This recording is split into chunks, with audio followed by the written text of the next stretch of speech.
Everyone, welcome to the E education let's crack an IAS पे आप सभी का फिर से स्वागत है। और आज हम पढ़ेंगे Hindi 12th standard senior secondary और दूसरा पार्ट जो कि रैदास जी के पद हैं।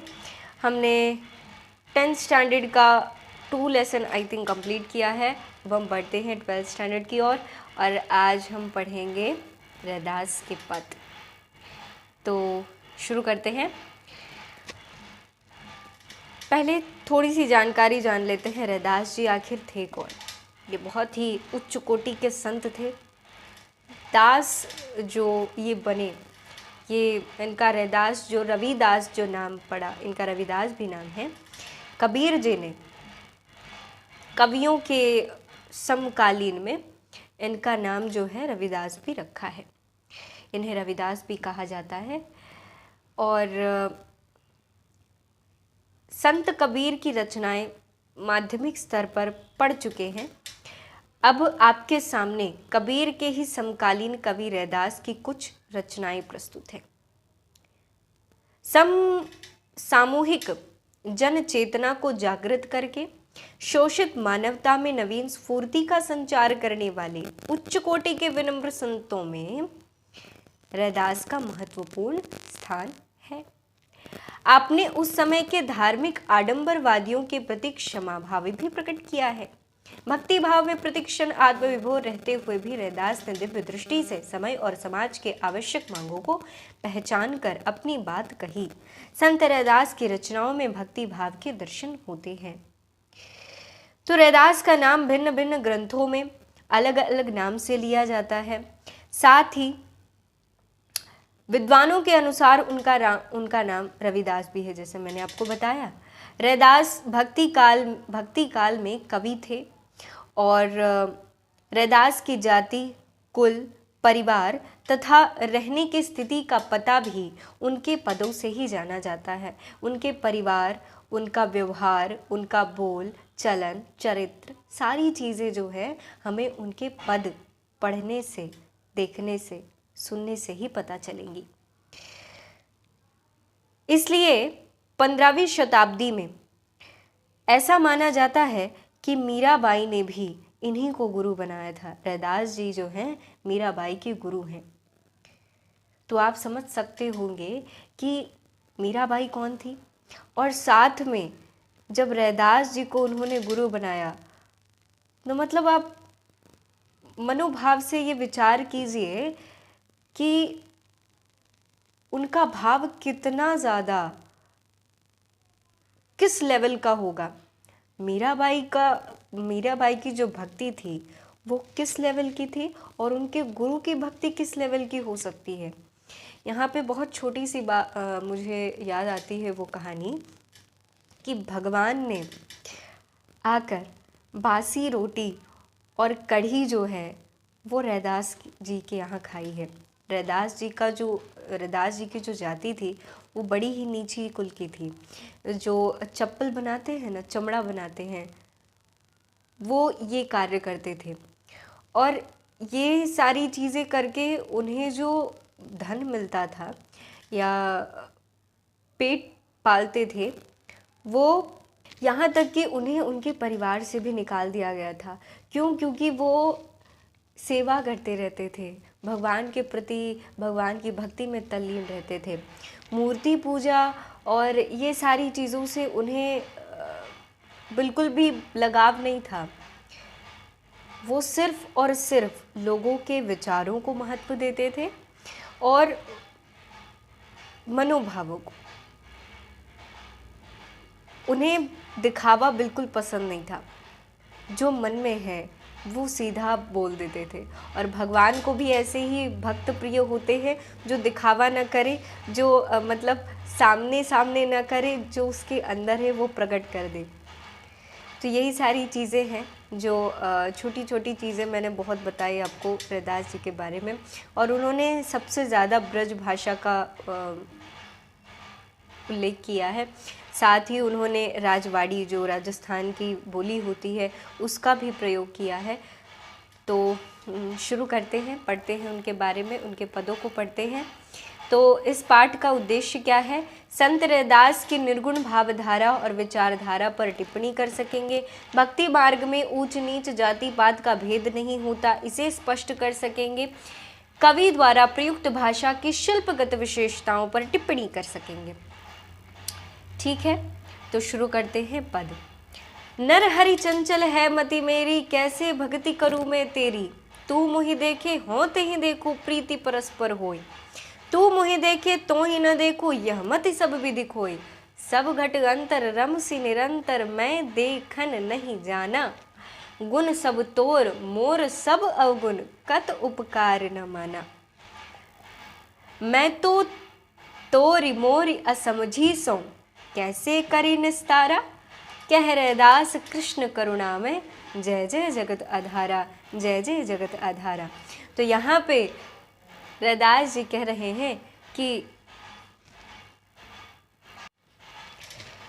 रैदास जी कह रहे हैं कि हे प्रभु, हे ईश्वर, नर हरि चंचल है मति मेरी, कैसे भक्ति करूं मैं तेरी। तू मोहि देखे हों तहि देखूं, प्रीति परस्पर होय।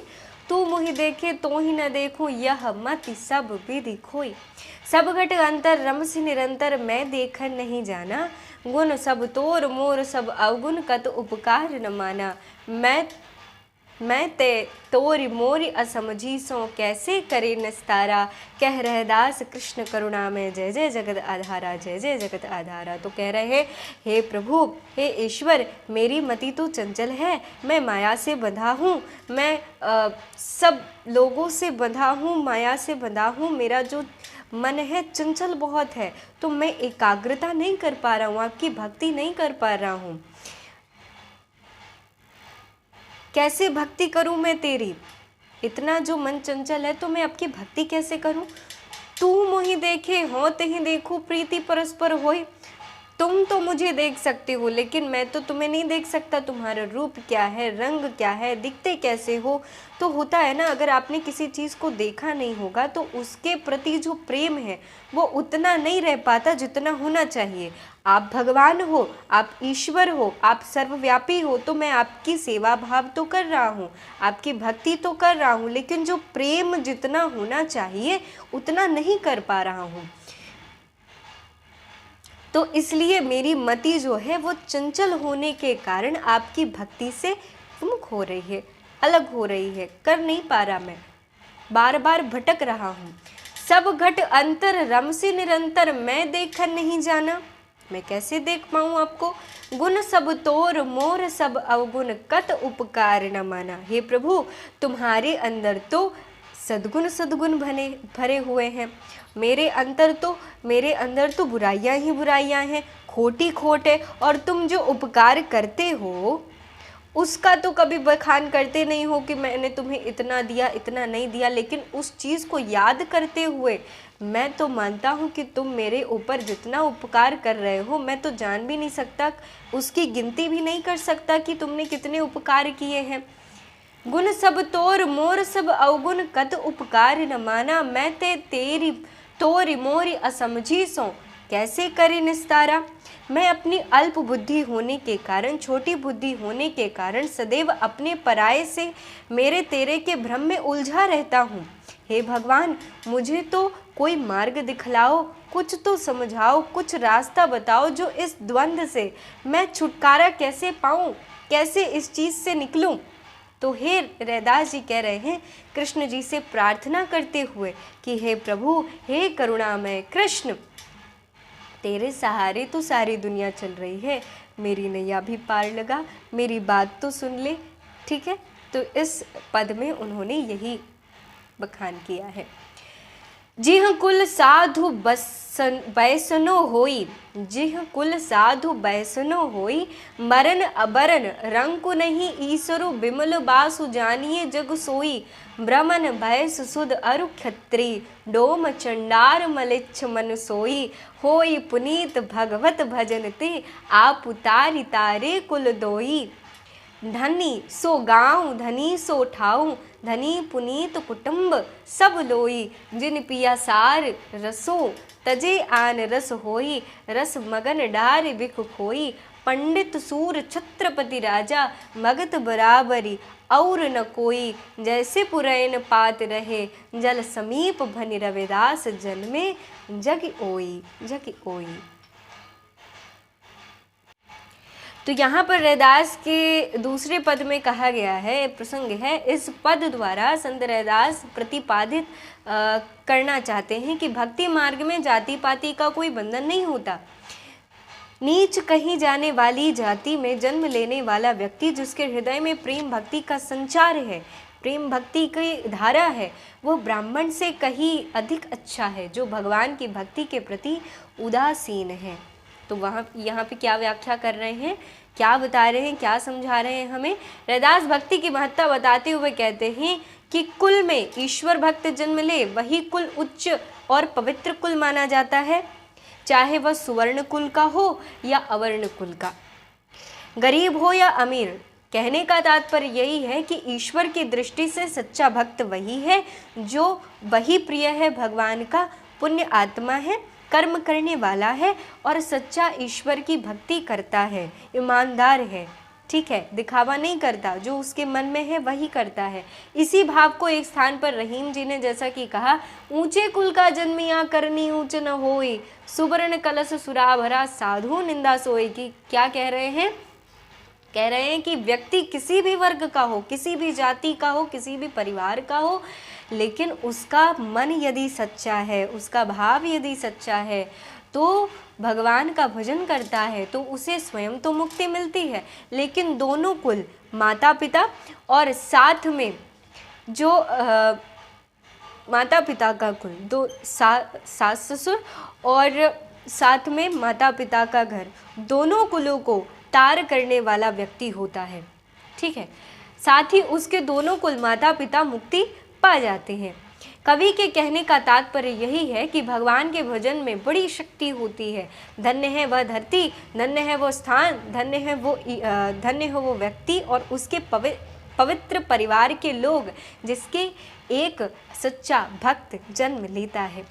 जिन भक्तों ने ईश्वर प्रेम रूपी रस का पान कर लिया, उन्हें संसार के रस में कोई आनंद नहीं आता। वो अक्सर अकेले रहते हैं, अक्सर लोगों से दूर अलग रहने की कोशिश में। आपने देखा होगा कि जो व्यक्ति एक होता है कि अलग विचार में चल रहा होता है, हम कहते हैं कि भाई पागल है। आपने देखा, आपने सुना होगा कि अक्सर जो भक्ति वाले ये जो कवि हुए हैं ना, इनको जल्दी समाज से कुछ सम्मान नहीं मिला, इन्हें हमेशा पागल ही कहा गया है। और कृष्ण के प्रेम में जो चला गया उसे पागल ही कहा जाता है, ठीक है। तो कवि भक्त की महत्ता बताते हुए कहता है कि पंडित वीर छत्रपति राजा, कोई भी क्यों ना हो, भक्ति की बराबरी नहीं कर सकता। भक्त तो ऐसे उच्च कोटि का व्यक्ति होता है जो सबसे ऊपर है, सबसे ऊपर। कवि रैदास कहते हैं कि संसार में उसी तरह रहना चाहिए जैसे जल में कमल का पत्ता होता है, कि कीचड़ आपके हर जगह है, लेकिन वो कमल जो है वो खिल रहा है अपने कर्म से, अपने चरित्र से। सबसे मेन होता है इंसान का, व्यक्ति का चरित्र, उसका कर्म, उसका विचार, ठीक। जल से ही प्राण शक्ति ग्रहण करते हुए भी जल की एक बूंद अपने ऊपर ठहरने नहीं देता और पानी के ऊपर ये तैरता रहता है। इसी प्रकार मनुष्य को संसार में पैदा होकर भी, इसी में रहते हुए संसार में एक अलग बनकर, एक अलग नाम रहकर, निरपेक्ष रहकर भक्ति में लीन रहना चाहिए। और क्या कहते हैं कवि? ईश्वर के दरबार में सब बराबर है, उसी की संतान है, सारे लोग जो हैं उसी की संतान है। कवि इस विचार की पुष्टि में कह रहे हैं, एक बिंदु से ब्रह्मा रच्यो है, को ब्राह्मण को सूद। कवि की जिनी पिया सार रसु तजय आन रस होई, रसमन डारे बिखु खोई। पंक्ति में कह रहे हैं, ये एक रूपक अलंकार है। सारे रस भक्ति रूपी रस की ओर इंगित करता है। यहाँ आन रस संसारिक आकर्षणों की ओर संकेत करता है। रस मगन से तात्पर्य भक्ति के परम रस से प्राप्त आनंद से है। जिसे इस रस का आनंद मिल जाए वह व्यक्ति सांसारिक आनंदों को विष के समान समझकर खोई की तरह फेंक देगा। ठीक, अब आगे बढ़ते हैं। तो यहाँ पे कुछ विकल्प है जो चुनकर आपको उत्तर देना है। कवि अपनी बुद्धि को चंचल कहता है क्योंकि बुद्धि माया मोह के चक्कर में पड़ी रहती है, ईश्वर के रूपाकार की कल्पना नहीं कर पाती, ईश्वर भक्ति में लीन नहीं हो पाती या ईश्वर को देख नहीं पाती। तो इसमें कौन सा विकल्प सही है, क्या आप बता सकते हैं? तो आगे शुरुआत करते हैं तीसरे पद की, जो कि मेरा सबसे पसंदीदा ये पद है और बड़ी ही गहरी बात उन्होंने कही है। बड़ी ही सरलता से, बड़ी ही विनम्रता से, बड़ी ही प्रेम से उन्होंने इस पद को गाया है, इस पद को कहा है। प्रभु जी तुम चंदन हम पानी, जाके अंग अंग बास समानी। प्रभु जी तुम घन बन हम मोरा, जैसे चितवत चंद चकोरा, जैसे चितवत चंद चकोरा। तो यहाँ पे कह रहे हैं संत, क्या कह रहे हैं? रैदास जी कह रहे हैं ईश्वर आपका और मेरा जो संबंध है चंदन और पानी जैसा है। जैसे मेरे शरीर में अंग अंग में आपकी सुगंध समाई हुई है। आप बादल हैं, मैं एक मोर हूँ। आप चंद्रमा हैं, मैं चकोर हूँ। मैं आपको चंद्रमा के समान टकटकी लगाए देखता रहता हूँ और आप दिया है, मैं बाती हूँ। मैं आपका धागा हूँ और आप मेरे मोती हो।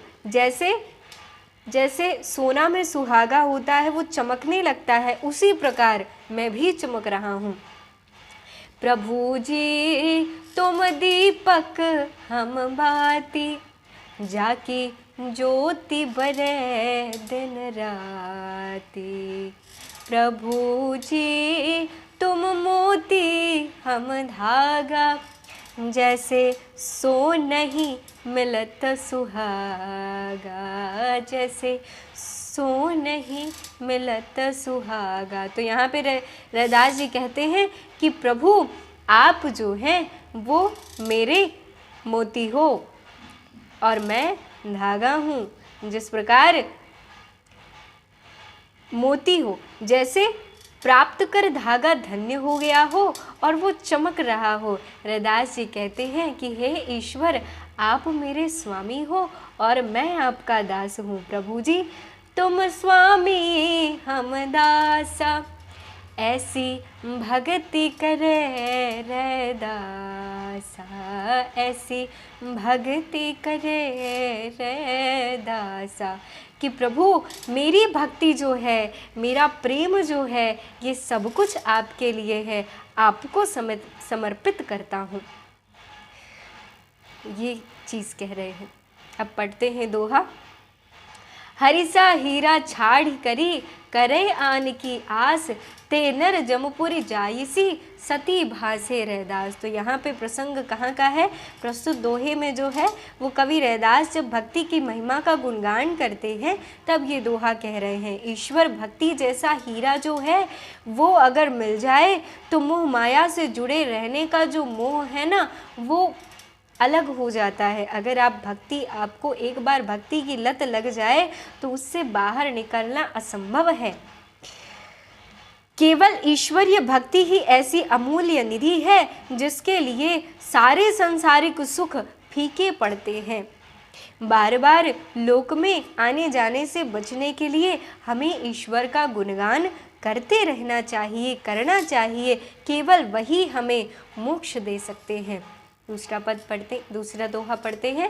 रैदास कहे जाके हृदय रहे रैनी दिन राम, सो भगता भगवान समी क्रोध न व्यापे काम। तो ये प्रसंग आता है कि जब जीवन के अच्छे आचरण के बारे में हमें रैदास जी कहते हैं, क्या कहते हैं? संत रैदास कहते हैं मानव हृदय सदा ईश्वर का नाम जपता रहे। अगर हम कोई चीज़ जो है, अगर हम नाम जपते हैं, नाम स्मरणम जो है, नाम जपते रहेंगे, भले ही ध्यान ना हो, लेकिन कभी ना कभी कहीं ना कहीं अगर हम नाम कृष्ण कृष्ण कृष्ण कृष्ण कृष्ण कर रहे हैं तो कभी ना कभी वो कृष्ण नाम जो है वो भक्ति के रूप में आ ही जाएगा, प्रेम के रूप में बस ही जाएगा, फिर उसको निकालना असंभव है। तो यहाँ पे कह रहे हैं कि उसे कभी काम क्रोधी आदि की माया नहीं सताती, फिर उसे भक्ति की लत लग जाती है। और सज्जनों, अगर भक्ति की लत अगर लग जाए तो उससे बाहर निकलना मतलब असंभव है। अगर आपको भक्ति कब मिलती है? आपको भक्ति भाव जो है ये कब आता है? जब आप भगवान को भक्त प्रिय होता है, उसे भगवान को ये समझ में आने लगता है कि ये जो व्यक्ति है ये भक्त बनने लायक है, ये मेरे समीप रहने लायक है, ये लोगों के बीच में रहने लायक नहीं है, ये मेरे पास रहने लायक है। आपके प्रेम की जब भगवान को ये होता है ना कि इसकी प्रेम की तो वैल्यू कोई कर नहीं रहा, लेकिन ये व्यक्ति जो है ये बड़ा महत्वपूर्ण है, बड़ा ही सरल है, तो ऐसे व्यक्ति जो हैं भगवान को बड़े प्रिय होते हैं। भगवान को भी चाहिए ऐसे व्यक्ति, ऐसे भक्त। वह स्वयं को इन बंधनों से मुक्त करके ईश्वर भक्ति के सर्वोच्च पद को पर पहुंच जाता है। भक्ति के मार्ग पर चलकर ही मनुष्य भगवान की श्रेणी पर पहुंच जाता है। तो तीसरा दोहा देखते हैं। जादे से गिण उपजे नरक कुंड है वास, प्रेम भक्ति ते उधरे प्रगट जन रैदास।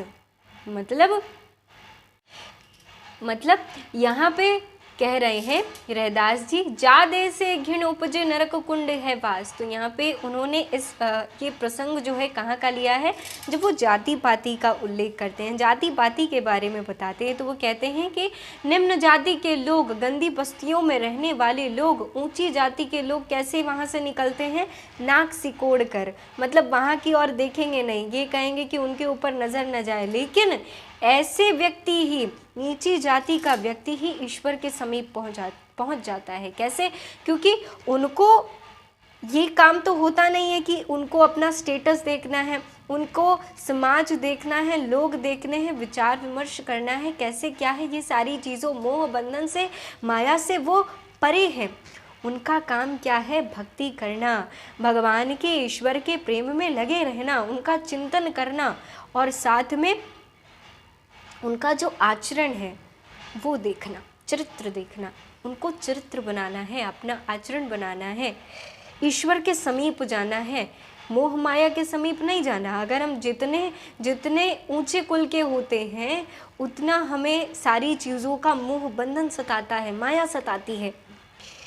तो जब वह ईश्वर भक्ति और प्रेम के बल पर चिंतन आचरण करता है तो वो ईश्वर के समीप पहुंच जाता है। तो इस दोहे में यही कह रहे हैं कि ईश्वर की भक्ति करने के लिए किसी जाति विशेष का होना आवश्यक नहीं है, प्रेम का होना आवश्यक है, चरित्र का होना आवश्यक है, विचार का होना आवश्यक है। तो आज के पद में यही सारी बातें कहीं। तो रैदास ने मानव को किस बात का संदेश दिया है? वो कहते हैं कि ईश्वर भक्ति की प्रेरणा उन्होंने दी। भक्ति के बारे में ज़्यादातर उन्होंने अपनी पदों में कहा है, विचार विमर्श जो है उन्होंने उल्लेख किया है, और सबसे ज़्यादा उन्होंने माया जाल से फंसे होने के कारण जो उनकी भक्ति नहीं हो पा रही है, इस चीज़ के बारे में उन्होंने कहा है, जाति पाति के बारे में कहा है, और साथ ही रैदास की भक्ति जो है वो दास्य भाव उन्होंने प्रकट किया है भगवान के प्रति। तो आशा है मुझे कि आप लोगों को ये जो क्लास है वो समझ में आई हो, और साथ ही अगर कोई प्रश्न हो, कोई क्वेश्चन हो तो आप लोग कमेंट के द्वारा मुझे बता सकते हैं। और डिस्क्रिप्शन में व्हाट्सएप नंबर है, साथ में हमारा टेलीग्राम ग्रुप भी है, व्हाट्सएप ग्रुप भी है, तो आप लोग ज्वाइन करिए। क्लासेस शुरू हैं, ठीक है। तो आई एम श्योर कि आप लोगों को ये जो लेसन है रैदास पद 12th स्टैंडर्ड का समझ में आ गया होगा। Thank you so much for the watching this video and बने रहिए हमारे चैनल पर। तो मिलते हैं नेक्स्ट वीडियो में, तब तक के लिए take care and bye bye.